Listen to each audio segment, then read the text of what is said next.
Welcome to the How Soccer Explains Leadership podcast, where we explore leadership principles through the lens of the beautiful game.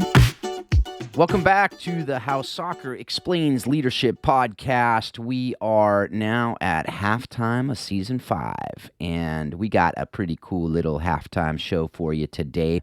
First of all, I get my brother Paul back in the studio. It's our virtual studio that we get to have here. We're back together. Paul, how you doing today? I'm doing well, man. It's good to be back together online. Got to spend some time together in person, which is unusual for us, back with the United Soccer Coaches Convention. And we'll talk a little bit about that. But that was cool to spend just some face-to-face time as opposed to this online version of each other. But this is always fun to get back on the podcast with you too. Absolutely. I'm kind of sick of saying, Paul wishes he could be here because, I wish you could be there too. This is always cool. And so that is one of the things we're going to talk about today. We're going to talk about the United Soccer Coaches Convention, which was a great few days for me, and I know for you as well. So we're going to get into that a little bit. We're going to just do a quick rundown of the episodes that we had in the first half of this season.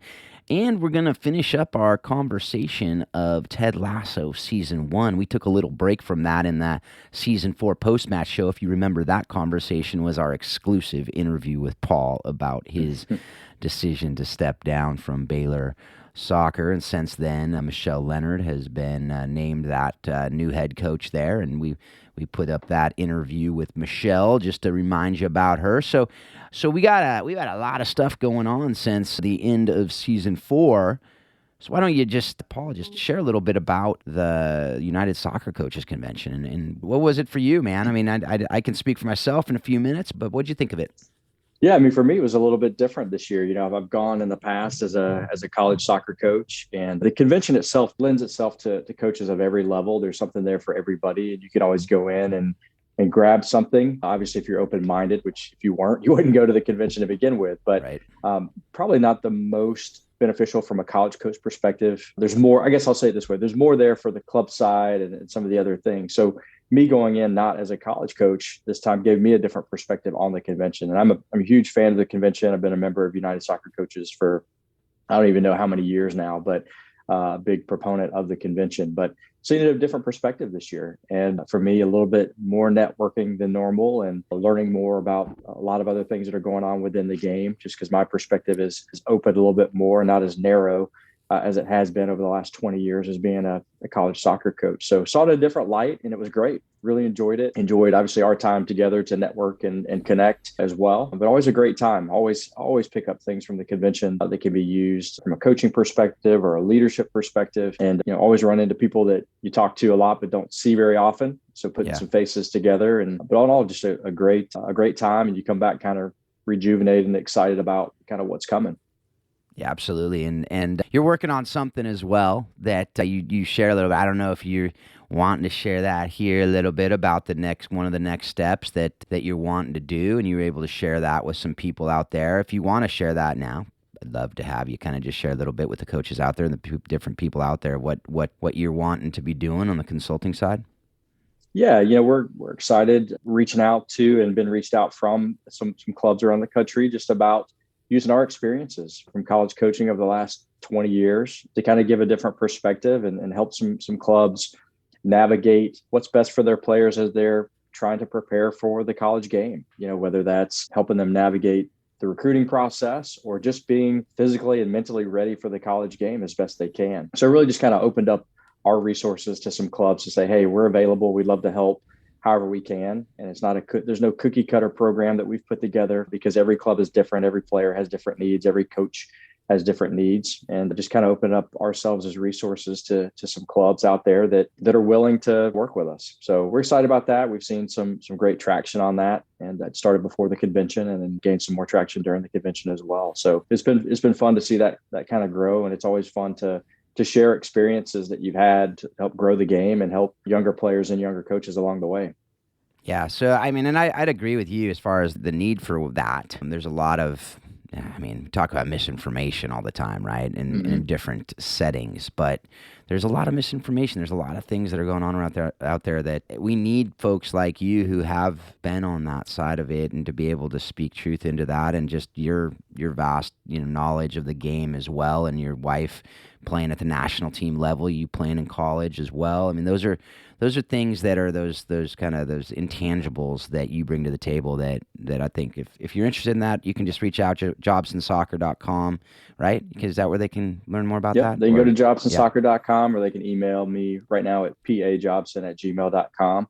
And I think also just the resources we have too at our disposal. It's a difficult conversation between club coach and college coach. Every college coach wants to be helpful, but there are obviously some compliance restrictions with the NCAA of how you can work with different players.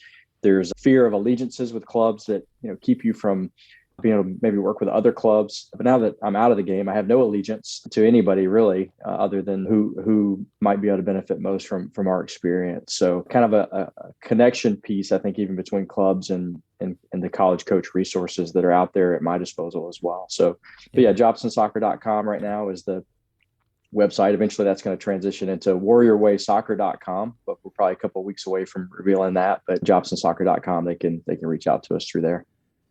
Well, now you've revealed it to the whole world, Paul. So the whole world. Yep. It's revealed. It's there. Now. It's out. So, and just to be clear, you still have allegiances to Marcy and your kids and to God and some other people. Those type of allegiances. Yeah, we're just talking. I just wanted to clarify. Club and college allegiances. Yeah. I just want to make sure people knew you didn't just fly off the reservation after leaving Baylor. You just weren't running naked through the streets and stuff, So no, that's not happening. Yeah. We won't go there. Sorry for the visual folks. I didn't even mean to say that. But that happens, folks. That happens. You don't know what you're going to get because we aren't scripted. We just throw the stuff out there and it happens. But hey, yeah, I agree. Like I said, with the conference, a great place. One of the things I loved is just being able to meet people that I'd only met on Zoom, like some of the guests from the show, some of the people that we were able to meet on Clubhouse, some of the folks that I've just been able to connect with over the kind of COVID lockdowns and all these other things, not being able to do the convention last year. It was my first convention, which was pretty cool. I just enjoyed meeting people. I just love meeting people, connecting people to different people. I was able to connect you with some people, which is kind of funny given the fact that you've been in this a lot longer than I have. You obviously connected me with people too, which I absolutely loved. And then we were just able to, you just sit in a bar and hang out and people come and you meet people and at the different meetings. And we went to the faith-based advocacy meeting and met some great folks there and just seeing the great things that are going on, these initiatives, these people that are innovative, going through the exhibit hall and seeing, there's a lot of gimmicks, there's a lot of things there, but there's a lot of really cool innovations going on. And you and I were able to have a great conversation on Don Williams' podcast, SRUSA, their podcast, Inside College Soccer. And with Christian DeVries, who, Christian and I were able to talk about our Coaching the Bigger Game program with a lot of people there as well. Again, coachingthebiggergame.com if you want more information about that. Love to talk with you about, it's really just helping you if you're a coach or if you know coaches out there who really want to learn a lot more and be able to be a lot better on the people side of the game. It's funny, I just saw the clip, and we're going to talk about Ted Lasso later in the show, but I guess the United Soccer Coaches gave the Believe Award. They said it's the first and probably only Believe Award, and they gave it to Brett Goldstein, a.k.a. Roy Kent. And it was funny where he was talking about how, he loves being able to coach and curse at the kids, and he doesn't know how other coaches can do it without using profanity. But it was, it was pretty funny. Obviously, it was in jest. But one of the things he did say is he said, the stuff that you're teaching these kids on the he didn't say the people side, but that's effectively what he was talking about, is much more important than the tactics. And I agree with that. In the big picture, 1%, are going to go and play, or maybe 7% will go play somewhere in college. The other 93%, man, this is just life lessons. That's why we're doing this show. That's why we talk about what we talk about here. And so I saw a lot of people talking about that. I heard a lot of people talking at the convention about that. So I encourage you, if you are a coach and you haven't been, think about going. It's an investment. Yeah, it's time, it's money, it's all that. But I think some of the conversations you get to have with people, they're not only encouraging, but I think they'll give you things to be able to take back to wherever you're coaching and really be able to pour into your kids at whatever age, kids, college, high school, youth, even pro coaches. We all have stuff to learn. So it's that learning humble posture. If you have that, it'd be like a kid in the candy store there. So any last thoughts on that before we move on? Nope. I would also say the same. I just encourage you, if you're a coach, I would join United Soccer Coaches. There's a lot of great resources and benefits out there. One of them being the convention as well. And yeah, like you said, just being connected to other coaches is important. It's encouraging, but I agree with you. It was interesting how many folks were talking about the people side of things, that I think we're starting to tilt back that way. I think we're starting to see the importance of growing the game the right way is going to be done through treating people the right way. And the program that, you guys are putting together and have put together for coaches and whatnot is going to be a really important piece of that. And I think you got a lot of great response for the folks you were talking to about that program too. So that was encouraging, and definitely would encourage folks to get on board with that, to get on board with United Soccer Coaches. They're not paying us for that advertisement either, by the way. I don't think so. I might reach out to them after the fact and see what we can do. But I don't just think a position on Podcast Row next year. Maybe. Yeah. There's clearly not a paid advertisement. It was just something that we liked what they did. It was good stuff. So all right. So let's go to, well, first of all, I just want to give a little sneak preview into because one of the guests that I just interviewed, actually I interviewed him yesterday, was one of the people talking about the people side of the game. It's Jay Demerit. It's an amazing story, documentary, Rise and Shine. I strongly recommend it. For all ages. You could watch it with your kids. I watched it with my 10-year-old, and he was inspired by it. He actually, little teaser, he asked a couple questions, not actually asked them, but he told me some questions he wanted to ask Jay after watching that documentary, so I worked those into the interview, so that was kind of fun.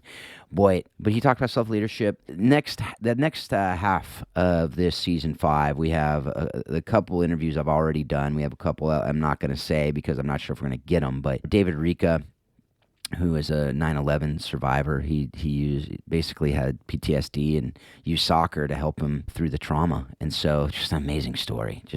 That one, it blew me away. And then Jay Demerit, great conversation with him as well. His story is one of a kind, but a story that can inspire other stories that will be like it. It won't be the same story, but other stories like it for people to push through that adversity. And so I encourage you to listen to those, and also listen to if you haven't already, the great conversations we were able to have in the first half of this season. Before the season started, if you haven't listened to the 20 memorable moments of 2021, I encourage you to do so, because that's a great little, as I say, a sampler platter.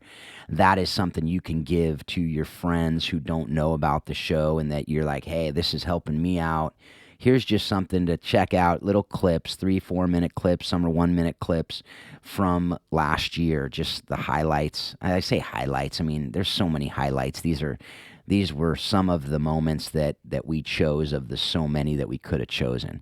And so go check that out. And then, Paul, I'm going to come to you right now because I've talked for too long in this little blurb. But what were some of the highlights for you in the first half of season 5? Well, yeah, just to piggyback on what you're saying, I'm looking forward to. This was a great half of the season, obviously, with the interviews you did, and I would highly encourage that. The 20 moments as well, that came together really well, Phil, and I think it is a great opportunity to put that in front of other people and say, hey, this is kind of what they're doing, and even just some great reminders of some top moments through the year. But the Jay Demerit story, that's going to be amazing. I'm sure that interview is going to turn out really, really well. A great story, just some great motivational story for sure from him. So I'm looking forward to hearing that. It's a great little teaser for next season. But these last 4 episodes were really good. Going back to the very beginning with Cheryl McCormick, I thought that was a really good interview. I'm always kind of interested in the lifelong, I call them career students. I think she's a career student. She's always learning. And of course, we're all always learning, but she's doing it at a more intense level of the different things that she's involved in and creating a craft around how to hone all these things together to help people through things. So I'm always interested in that, and interested to see kind of where she ends up with all of that. She wants to teach and wants to do things like that as well. So I'm excited to see where she's going to do that. And I'm always inspired as well because, she's a wife and a mom and homeschools and navigates, that hits home with our household as well. So I love hearing stories like that and things that they're doing and navigating, because I think there's too many people out there that feel like, hey, I just don't have time. No, you just don't have, you just haven't prioritized your time very well. Right. While I don't think you guys talk about that in the interview, that's something that kind of hit me. I'm like, she's doing all of this, going to school, teaching people, consulting people, raising her boy. I think that she has 2 boys or something like that, boys. and a husband who's gone quite a bit because he serves in our military. But I thought that was a great start to this season or half the season. Hey, Paul, I'm going to interrupt you for a sec, because right there is why you need to be on these interviews, because that would have been a great question. I'm bummed I didn't ask that question, and now it's something that everyone's going to be bummed, and they're going to think, oh man. You can't ask all the questions. I mean, come on, like maybe you wouldn't have been able to ask the cheerleading question. That's There's a true. tease. If you haven't heard the episode, go back and listen to that was a fantastic question. It was great. It created some great discussion on that. But yeah, so enjoyed that a lot with her. Just to start there. So yeah, so one of the things that's kind of behind the scenes. This half of season 5 had a couple of the people that we met on Clubhouse.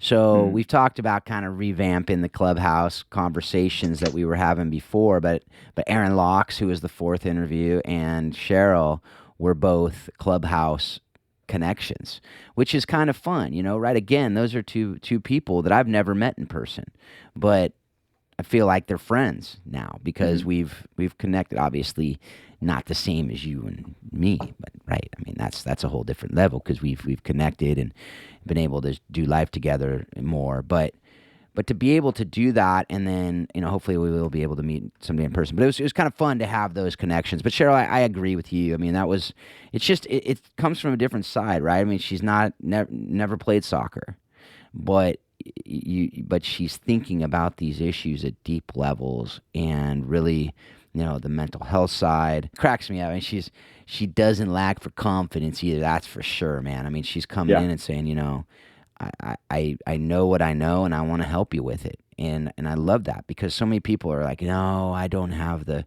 ability. I don't know much. And it's not a false humility of some people. I just think some people just are not confident in who they are and the gifts they've been given and the abilities they have. And, I always talk about, the fact that we're made for greatness and we have great works that we were created to do. And if we don't do them, then no one will do them.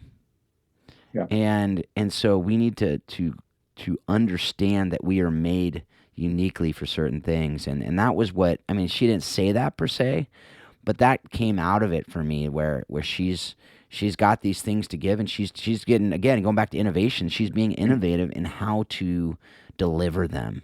And it's working and it's helping people, which is something that I think is a great lesson for all of us. So and I think I leaned into the, her kind of coaching coaches, I thought that was important. And, there are a lot of programs out there for health and wellness for the student athlete or for the athletes, but and some of the things that you guys are creating to help coaches is important. It's a missing piece. So I enjoyed, some of the talks and conversations that she had about how she's, helping coaches. She's coaching coaches. And again, it's not about sport, right? It's just about how are you taking care of yourself and creating health and wellness programs for these coaches, because, Marcy and I talk about it quite a bit. If you're a coach and you're a coach who pushes fitness and you're not fit as a coach, it's hard as a player to look at you and go, why are you telling me to get fit? Even though I'm not competing as a coach, I think there's some credibility there. And I think the same thing from a mental perspective, being a mentally healthy coach is the best way to help your players be mentally healthy. So she hit on some of those things that were kind of hot buttons for me as a former college coach, where I think we're missing some opportunities to help coaches in some of those areas. Yeah, we definitely, I think we make assumptions, and what happens when you assume, but that coaches are healthy just because they're the coach. I don't know why we make those assumptions, but we assume that. And I would say when Patrick Lencioni was interviewed about how many organizations in the country are healthy, and he said about 15% maybe. And I'd probably say that's probably, unfortunately, close to the amount of coaches who are healthy mentally, physically, emotionally, because it's a brutal job, as you know, right? I mean, it's a lot of time, energy. You're continually thinking about it. I know with high school, where we're not recruiting, we're not on the road, we're not doing these things, I'm thinking about it all the time. Like, how can we get these girls to do this? How can we, and I'm not even the one doing the practice plans and all that. But I'm constantly thinking about how, what's wrong with her? What's going on? What's going on underneath the surface? Like, because again, even with the people side, if I'm not healthy myself, there's no way I can enter into that. There's no way I can enter into that. So that was really cool. We could talk for another hour about that, Yeah. but let's move on to Tony. And the one thing that stuck out to me, and it's why I put it on the clip that we released, but is that idea of walking soccer. Yeah. And just the again, innovate. I love, if you can't figure it out, I love innovation. That's kind of the theme for this one, I guess, is this idea of innovation and being able to take these concepts and say, okay, here's a lesson I want to teach, which is what we do on the show, right? How can the game teach us lessons? But he's taking it one step further and saying, all right, let's kind of tweak the game a little bit to teach some lessons. And so what do you think about Tony and that, or other things from that interview that stuck out to you? Yeah, no, the walking soccer thing was really, really cool. And I've seen that before, but had totally forgotten about it. And that's the great thing about these interviews and even the convention or just reconnecting with coaches, that sometimes as a coach, you've forgotten more than some people know about the game sometimes. But I think that walking soccer thing and how he utilizes that, I'm thinking about even my own kids. That's something that I had forgotten years ago. But even with my own kids, as we're working with younger kids and my own children, that self-control aspect of things and incorporating that into the game was great. Now I'm listening to it and remembering that drill, or whatever you want to call it, realizing how frustrating it is as a coach to implement walking soccer. Right. But it can be such a beneficial thing if you've got the patience to no pun intended, to walk through it. It can be frustrating, but it can be very rewarding. And that stood out to me for sure. And I just really liked his approach to the game. He just seems very calm about things and just has a great approach to people, right? And seems to really handle that really well, to where the concept, sometimes as coaches, we can get our idea of what we're trying to accomplish and get in the way of actually doing the things we need to do to get. I think he seems to have that kind of figured out a bit, I would say. Not let that get in the way. Absolutely. So go check that one out for sure. So Tony's a guy who's taken what he's learned from the game and using it with Pure Game nonprofit to be able to help vulnerable youth in Orange County, and also is now a life coach as well. And Robbie Handy, the next guy that we had in the third interview, he was a William Jessup University in Yuba College and head coach there, and he just decided I want to go help others, and he's now a health and wellness coach. And so, I mean, this kind of the theme for this half. It was kind of unintentional, but we have these people who are using the sports, I mean, a lot like, again, what we're talking about on the show, in their different coaching that they're doing of others in different ways. And so Robbie was a guy that I met, again, on Facebook. We happened to coach at the same school at different times, which is kind of cool. Boy, I loved the conversation. It seems like, if we lived down the street from each other, we'd be good buds. And beyond that, he's a guy that I think has a lot to offer. And I know in that interview was really, it's called Winning with Character. And that's really just was the theme throughout, how we can go about doing that. And I know a couple people have actually reached out saying, how do you do it? How do you have it be a both and not an either or? And so anyway, what did you think of that interview, and just anything that stood out to you in that conversation? Yeah, selfishly, I enjoyed it just because, he kind of went through his transition of having been a college coach and coached some different schools and had some different experiences, and his wife felt like God were pushing them in a different direction. So that hit home with me, right? Because that's kind of what I've just been through. It sounds a little familiar. It's a little familiar. So I was encouraged by that. And I hope that this podcast can be that every episode is going to hit somebody a little bit differently. It's not a cookie cutter thing that every episode is going to be the end all be all for everybody, but hopefully different episodes are going to hit different people. And this one hit me for sure. Just his experience and how, they really just trusted, what they felt like God was leading them to do. And, at times stepped out of comfort zones, and people thinking that they were crazy to do certain things or whatever, I'm sure, to take them even out to Nashville, right? Leaving home. And I don't think that's what we're doing, but, a big step of faith to even, pick up and move. And so that was encouraging from my standpoint. But I think it also shows the lessons that you can learn through the game, whether you're a player or a coach, how it really does transcend. And I've talked to, a lot of coaches just in my transition who are like, man, I'm considering a move. I'm just not sure that I can do anything else. And I think that this is an episode that doesn't talk specifically in this detail, but as a coach, you form a lot of experiences and you handle a lot of things that translate really well into other avenues. So not saying everybody needs to jump out of coaching. I think a lot of people need to stay in coaching because it's good for the kids, but that should never be a resistance. And I think he kind of proves that a bit, and that he's a very versatile person and is still developing people and helping people as he was as a college coach. And I thought that was pretty cool. Yeah, I agree. And he's the real deal. I mean, that's the thing about these folks is they're not just saying a bunch of stuff on a podcast. Like, they're living it out. If you go, look at their social media stuff. If you go, and obviously social media is self-selected what they put on there, but the conversations they're maybe behind the scenes here, these folks are living out what they're talking about, which is great. And yeah, I didn't even think about that. I should definitely, you need to connect with Robbie, and you guys can probably encourage each other on many levels. So the last one, Aaron Locks, it's the dude who's just a fun guy. I mean, man, I love talking with him because I learn more and more about his background and who he's been able to work with over the years. And he just throws out names like they're just, hey, it's Bill down the street, but it's actually Pat Riley, or John Wooden, who he worked with for a decade or so, or Bernie Bickerstaff, or these other guys who are some of the big time basketball. He's obviously a basketball guy at this core,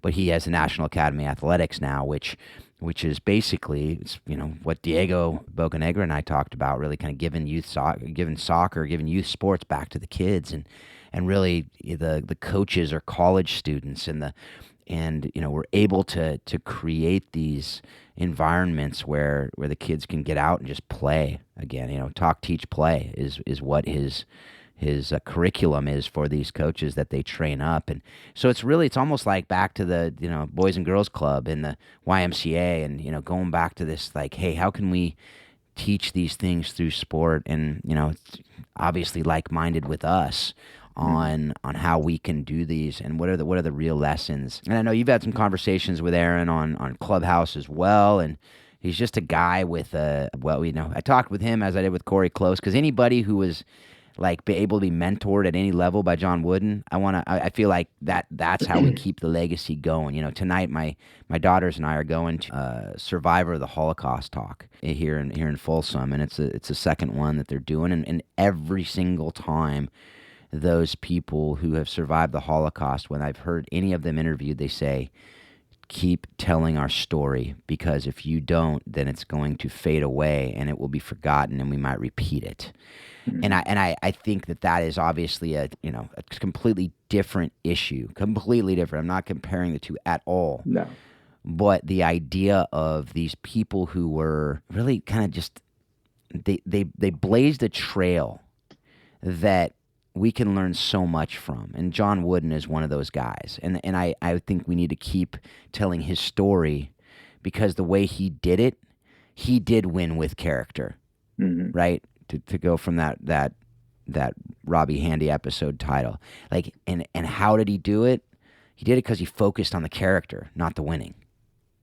Right? Yeah. And Aaron talks about a lot of that stuff. So I don't know. What do you think? Yeah, you took the words out of my mouth when it comes to anyone who is a student of Wooden, who firsthand, because I've got Wooden books out the wazoo, books that talk about him and his philosophies, and I've learned a ton from those who are sharing his story. And I think that is important, because you want to learn from the best. And so anytime you can listen to somebody who's spoken directly with him, it just kind of verifies what you're reading. Sometimes I think the further you get away from somebody's life, you wonder, is what I'm reading actually true? It sounds too good to be true, but when you can get people who have sat with and talked to and lived with these great mentors, it justifies things a little bit. And not that you always need that, but it is helpful. But anybody like that can get firsthand knowledge of Wooden or any of these great coaches is fantastic. So I've enjoyed that connection with him, and just, it's amazing how small this world is of connectivity. Just even in the convention, people you run into or people you start to talk to, like Aaron, you said he's just throwing names around, like, oh yeah, so-and-so down the street. But, it ends up being somebody that we all would love to sit down and have a cup of coffee. But I think that's what's great about these podcasts and these environments is that we can continue to talk about different folks and their legacies. And just to reiterate too, I think it's important that we're learning from this is how soccer explains leadership, but I think it is important that we're learning from other sports and other people that I'm a big fan of Dan Gable, a great wrestling coach. I've learned a ton from that environment. So I think that these are let's not put off as soccer coaches that we can't learn from these other sports. I think there's some great stuff out there. Yeah, absolutely. All right. So speaking of wooden, pyramid of success is on the wall of a certain soccer coach on television, Ted Lasso, which we're going to now transition. How'd you like that segue, Paul? Was that pretty good? That was good. That was really good. All right. So we will transition again. Episodes 9 and 10. We're gonna not quite do the treatment that we've done in the past, because if you're looking at the timestamp on your podcast right now, you're like, all right, you guys are a half hour in. Are you going to go for 2 hours? We are not. We're going to just kind of run through these episodes a little quicker, but point out a few things from these episodes that I thought were pretty poignant. And so episode 9 was really the kind of Roy Kent transition episode. And really, I looked at it as the identity. His identity was really being formed in a way that, interestingly, hadn't been formed over his career, presumably, because he never saw himself as anything other than a soccer player or football player, obviously, since it's England. So, it started out him in the ice bath, and he's sitting there, and Ted comes in, and he says, you beating yourself up is like Woody Allen playing the clarinet, because Roy had a stretch of bad games, and I kind of knew he was at the end. It was coming toward the end, but Ted said, it's like Woody Allen playing the clarinet. I don't want to hear it. Knock it off. Go easy on yourself. And then Ted walked out saying, hey, I got your back. Ain't nothing going to change that. And that, It was the start of this conversation that I saw, Ted and Keely actually and Roy's niece were part of this, helping him understand that it's about more than just how you're playing on that field. It's just that you're a lot more than that. And so as they go through the episode, they do different things. But at the end, I don't know if you remember, but Keely basically said, it's something along the lines of, it's just a game. He says, it's more than a game to me, Roy did. It's who I am. It's all I am. And that's when Keely turned to Phoebe, his Roy's niece, and said, hey, Phoebe, who's your uncle or whatever? And she said a bunch of things, and none of them were a football player. What do you love about him? Didn't even mention the game. And so I think that's important for all of us. Right? This idea of identity, who we are. If it's just a soccer player, and that's what you really think, then you're missing everything. If it's just a soccer coach, then you're missing the point, really, I believe. Right? So that was something that I thought was I think it hit pretty hard, really hard in this episode, and episode 10 as well, because obviously in that episode he hurt his knee and he saw that it was the end, and that's something that, you obviously have walked away from the head coach job, right? A lot of people walk away from the game. At some point, everyone will walk away from the game. So how do we instill in our players, who obviously are soccer players, and that is a part of their life, that it is about so much more than that, and it has to be about so much more than that, or it will end in some sort of breakdown. Yeah. We've talked about on this show quite a bit, that identity piece. And I think in this show, we've watched Roy. I think we've seen this coming, right? Like from the beginning of Roy's the older player that at the beginning is kind of not really shepherding the younger player, but he sees himself in that younger player, how he was. And I think as I'm watching the show, I'm like, okay, this is going to come to a head at some point. He's at the end of his career. He's hard on himself. He doesn't really open himself up to anybody else. There's an identity crisis coming, and you just kind of see that developing out through the show. But I think as coaches, especially younger coaches or coaching younger players, it happens at all levels. But I think, we've got to do our best not to allow that to happen, to where everything that we talk about with our kids is their athletic success.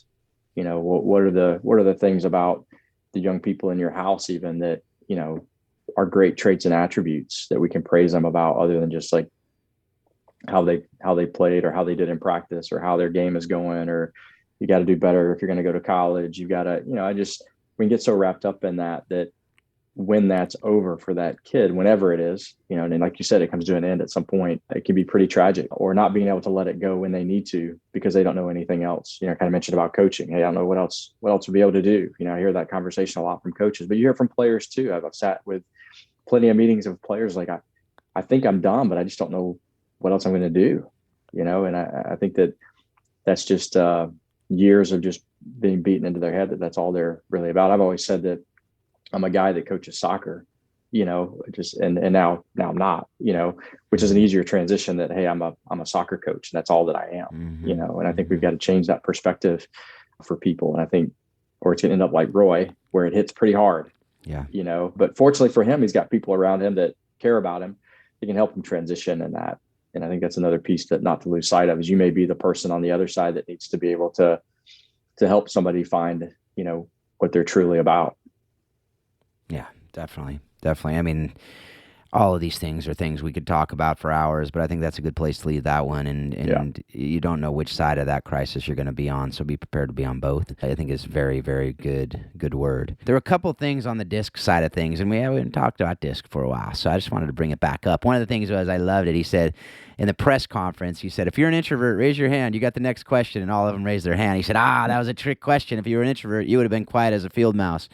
And I love that, because that is a good, I mean, if you're asking for hands to be raised, I mean, I use the story all the time when I was in Uganda and we were doing a training, and I asked the question in the room, and I knew who were outgoing and who were reserved. And I said, who works with orphan and vulnerable kids? And no, like only the people who were outgoing raised their hand, and everyone in the room did. And I was laughing. I was like, okay, people, this is a good example of the fact that you got to show you got to put yourself out there. So that was one, but the other was when Ted needed to bench Roy. I mean, it was pretty clear he just wasn't up to snuff, and he didn't want to, and that is something that Ted clearly is a high personality. He's outgoing, people focused, and that relationship to him is really, really important. And he did not want to ruin the relationship with Roy that he knew would be hurt if he benched him. And so, if you watch the episode, you could tell it was this internal tension of he knew it was the right thing to do, but he said it would ruin him. It would crush him, and I need to worry about the player. And then he said to Beard, and this is what I want to talk about, not so much the disc stuff, but the when he sit at the bar with Beard, and he says it's not all about winning. That's not how we measure success, is it? And Beard brought the reality that it does have to be a both and at that level, right? That jobs were at stake, that people's lives were at stake, that if they get relegated, it's completely different in the livelihoods of these people and the town and everyone. And May, the bartender, was like, I can't say exactly what she said, but she said, absolutely, you're right, because Beard said, right, May? And she says, absolutely. And you could tell, and he basically said to Ted, you're being selfish. Again, because he didn't want to bench Roy. And that's something to remember, that if we go too far on the people side, then we are being selfish as a coach. Because if we're that all relationship, and I have to remember that sometimes. And as a boss, I have to remember that sometimes the right thing to do is fire someone. And everything in my being does not want to fire them, because I'm thinking about their family. I could totally feel for Ted, because I had to do this at one point. One of the guys like my brother, and I had to let him go because it was the right thing to do at that moment. And all I could think about as I'm talking to him is his little kids and his wife, and this is in Honduras. And I'm like, I know that it's 52% unemployment rate, and I know all these things. And it was so hard, and I was crushed. But I knew I had to do it. And some people could do that with snap of fingers. All right, you're fired, you're gone, sorry. But for me, it was this internal, it was like this battle in me. And when I did it, it hurt. I still knew it was right, but it hurt, and it did hurt the relationship. And it's we've reconciled now, and we are brothers, not literally, but it's hard, right? So I mean, I don't know. What do you think of all that? Yeah, I mean, I think that's there's always that battle, especially if you're a relationship type person. There's always that battle of what's best for this person, and at what point does that interfere with what's best for the rest of the team or the rest of the culture or whatever. And there is a line where you can push it so far that what may benefit one really doesn't benefit the rest. So while you're trying to help one, you're hurting the other 30 or however many are on your team or in your group or in your environment. And there's a point where you've got to let that person go or whatever you need to do, move them on. And that's a tough thing as a coach. But I think one thing that Ted had done is he had built a relationship with Roy, and whether Roy realized it or not, maybe not up to that moment, but I think Roy realized that Ted did care about him, that it was probably a difficult decision. Now, how he handled it and all that is different initially, but it probably made it easier long term because he had built some relationship there. And I think that's important as coaches. And I've seen that for myself when I've gotten to the point where I've had to let a kid go or whatever. It wasn't easy. And maybe the reason you were able to reconcile with yours too, because there was some relationship there. It was like, okay, this isn't, it's not personal, but it's what's best. You're part of a team. You're part of a group. It's what's best for everybody. It may not be what's best for you. Now, in the long run, maybe it is best for that person. Maybe they need to learn some lessons or whatnot, but it's difficult. And there's times I'm envious of those who can just like rip the Band-Aid off and move on. Not really. I don't ever want to be that way, but Right. sometimes like, man, I wish I could just rip the Band-Aid off this thing and move past it. But that's not how I'm wired. But it was interesting to see how that character development kind of played through with Roy and how Ted struggled with that decision. But again, he surrounded himself with people that can help him do hard things, where Beard is like, you got to do it. I mean, I've had my assistants at times are like, hey, I'm glad I'm not the head coach, but this is the right thing. You need to go do that. Yeah, right.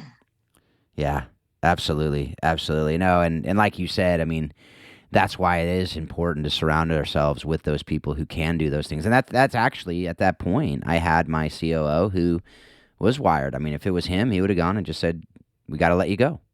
Yeah. And he would have been fine. He would have walked on and he would have known that it might affect the relationship, but that's what had to be done for the bottom line. That's what had to be done for the, and I should have known working for a law firm that bottom line ruled there, but that was never, it was never okay. But it has to have, like, it has to be a both and. It has to be a balance. We have to live in that tension. But if we're by ourselves having to do that, we probably won't do it if we don't have the people around us. Like Ted would not have done it if Beard wasn't pushing him there. Right. And so we need to surround ourselves with those people who will not only people who think differently from us, but people who we have that trust with, where if he didn't have that trust with Beard, Beard wouldn't have told him. May wouldn't have told Ted if Beard didn't say it and ask. She was thinking it, obviously, but wouldn't have said it because the trust wasn't there.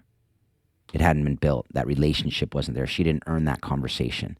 So that's really, really important to be thinking about as well. So, all right, a couple more things, then we'll wrap this episode up. But from episode 10, one of the things I wanted to talk about is this idea of Rebecca was talking to Ted, and they were freaking out about this Man City game, or Ted was, and how they're going to play, and they had to win to not be relegated. And he said, there's no way we can beat this team. They're way better than us. And she said, well, every disadvantage has an advantage. And she said, can't you take the fact that you know nothing about this game and use it to your advantage, And that reminds me of this idea of everything has a shadow, right? So every good thing has a side of it. So like the internet has a lot of great to it, but it also has tremendous evil, right? This idea of Ted not knowing anything, and obviously it's silly. I mean, they do the Lasso special where they basically a football play. I mean, it's utterly ridiculous, but it's this concept, though, that is a truth, that we often just see the bad. We often just see the negative. We often just see the downside of it. We see the dark side of that shadow. And we don't look at, okay, what benefit can this bring? What positive can come out of this? What is the good side of this? Just because the internet has bad things doesn't mean you shut it down. It means you make it better. right? And so these are these concepts that and came out of that for me, and how we, again, going back to innovation. Innovation happens when people see things differently than the way it's always been done, and they use it for their advantage. And so, I don't know, what do you take away from that?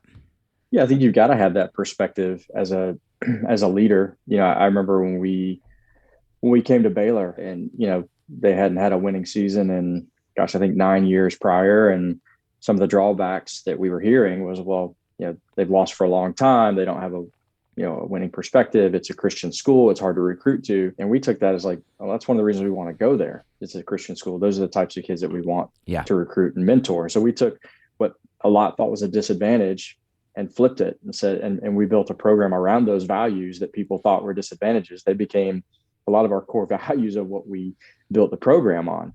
So I think it's also important to know the environment you're stepping into. But you're right. I think you've got to think outside the box a lot of times, even when you're building a program or creating a culture or whatever. You've got to see what others don't see, and you've got to see that other side of the coin. You've got to see those things that you can step into that people might see as a weakness that you can take and make it an advantage and a strength. And that's in the story, it's probably the only reason that Ted's had any success.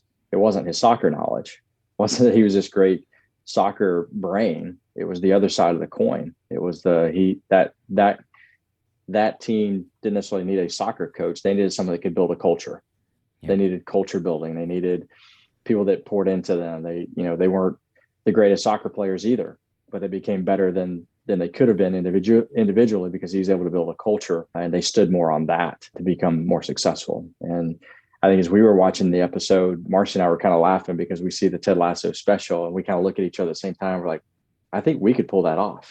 We're those coaches. We're like, I think we could pull that off. We're just crazy enough to try that. So yeah, that's funny. No, and I want to end with the way the season ended. It wasn't quite the end. It was close to the end, but it showed this contrast of Jamie in the. I don't know if it was the locker room. It was some room in the back of the stadium, and Ted was about to go in and probably give him the note that Beard ended up giving him later. And his dad was railing into him about, why didn't you take the shot? You could have been the hero. You could have scored, and it showed the impact of an unhealthy father. Or, you could say lack of a father too, but it was really an unhealthy father in a kid's life. And you see the character development in the show is fantastic. And sometimes it's subtle, sometimes it's obvious, but this is more the obvious brand. But you see Jamie is who he is. A lot of, so much of it very likely comes out of that. His dad is saying, you need to be the hero. You need to be the guy who's the limelight. You are the best. It's personality style. That's part of it. But what's being poured in is going to come out. As my wife says, when you're squeezed, what juice comes out, right? And that's going to be so much of what goes into you. What how are you nurtured? Some of it's it's nature and nurture, right? And so, but then to contrast that with the end when Beard walks up to Jamie getting on the bus, gives him the note from Ted, and all it says is, "Way to make the extra pass." Ted, and because Jamie kept thinking Ted was playing head games because he was speaking highly of him and speaking as I love Jamie. Jamie, he's I appreciate him. He's a great player. He's incredible talent. He's this and that. And Jamie kept thinking he was playing head games, and then he gets that note and he realizes it wasn't head games. He actually cares because he didn't have that growing up, right? And that really struck me. From obviously the human element, but also because I work with orphan and vulnerable kids all over the place. And to see that that's so many of them, that's their story. And they don't have the people pouring into them. So how can we come around them? And to see the impact that Ted had on Jamie, obviously you see in season 2 a little bit more. But how can we not only give these kids a chance, because he obviously had the chance and he was taking it and he was doing really well, but he was empty. Right, and you could see that little note, that 10 words or whatever, probably made more impact on him than many, many, many words his dad had ever, like in a positive way. So that was something that I thought, man, this is so powerful. And it was just this quiet scene. There were no words spoken, and yet it spoke a million. So what do you think? Yeah, I mean, we've talked about that we've talked about this on the show quite a bit too, is that, as coaches, sometimes we kind of play the role of a primary parent in a kid's life. They may not have that at home, or at least, in a lot of ways, a secondary parent. You're another voice of reason, you're a voice of caring, you're a nurturer, you're a mentor, and you don't really know what impact you're going to have on somebody. Even Ted with Jamie, he was pouring into him from the beginning and got nothing really but pushback. But he knew that that's what Jamie needed, and he was going to do it no matter what. And, made a massive impact on him and his life, because he was probably abrasive to it because it wasn't natural, it wasn't normal. It didn't feel right to Jamie, but he kind of liked it, but didn't want to open himself up, because, you're opening yourself up for disaster. You think in your own mind. But I think as coaches or leaders, we've got to remember what kind of impact we're leaving on people we don't even know sometimes. So I thought it was a great finish to that season as well. Yeah, definitely. All right. So as we finish up this halftime show, do you have any parting words for our audience? Any recommendations, any things that you have that you want to leave with them? No, I'm just really excited about where we're going, where next season is taking us with these interviews, and just encourage folks to continue to lean into each other as resources, as we're trying to be a resource for you. You're a resource for us as well. As you said, a lot of these guests come from our other connections, whether it's through this podcast or other things that we're doing, but we're all resources for each other and helping each other get better. I know Phil and I are that for each other, but are also doing this so that we can connect and learn ourselves. So appreciate everybody who's participating in this. And so do I. And I express that every show. I don't just, they aren't just words. I'm very grateful for each and every one of you who listen, because you're obviously learning, and you have that learning posture. And so, as Paul just said, like, your resources to us. So reach out to us. Paul gave his email earlier, pajobson@gmail.com. Mine, Phil, at howsoccerexplainsleadership.com. Reach out to us. Share guests with us. Share thoughts with us. We'd love to continue the conversation with you. If you have questions about coaching the bigger game, or Warrior Way, or the consulting stuff that Paul's talking about doing, reach out and ask the questions and see if it's a fit for you. And we won't do any hard sells. If it's a fit, it's a fit. If it's not, it's not. And that's the reality. We know we have things that can help, and we want to help. We want to be able to serve you and to be able to help you to flourish, and so that you can help the people that are on your teams. If you're running a business, that we can help you flourish. We can help your people flourish. That's why we do what we do. And those aren't just words. It's not just a sales pitch. That's the reality. It's what Paul and I do, and what we love doing. And so please reach out. You can connect with us also on the Facebook group, How Soccer Explains Leadership Facebook group. You can ask questions there, and we will get back to you. We will answer them, and we will definitely have that conversation with you. Last thing, again, the Coaching the Bigger Game program will be launching in the next couple weeks. So if you're interested in that, please go fill out the form at coachingthebiggergame.com. We'd love to be able to get you into that first class. We're going to have some introductory rates and things like that will go away if you aren't part of the initial group. So we would love for you to be able to do that, and I would love more than anything for listeners of this show to be able to be a part of that. And also, if you listen to this and it can help others, share it with them. Don't just assume they'll find it somewhere, because there's millions literally of podcasts out there, and hundreds of thousands starting every week, I think is what it is. It's kind of crazy. So share it with others. Don't just post it on social media and expect that they're going to see it. Send them an email, drop them a text, say, hey, I listened to this episode, I thought of you. That will mean a lot to them as well, because it shows that you're thinking about it and you care about their development as well. So we just want to be able to help you learn, help others learn that are in your path. And we really do. I say this every episode, and I mean it. I really hope that you're taking what you're learning from this, and it's helping you to be a better leader, helping you to be a better spouse, a better parent, a better leader in your community. And, maybe not most of all. I always say most of all, but I don't know if it's most of all. It's super important. I do hope that you take what you learned from this, and it reminds you that soccer and most sports, as we learned with Aaron Locks and Cheryl McCormick, really do explain life and leadership. Thanks a lot. Have a great week.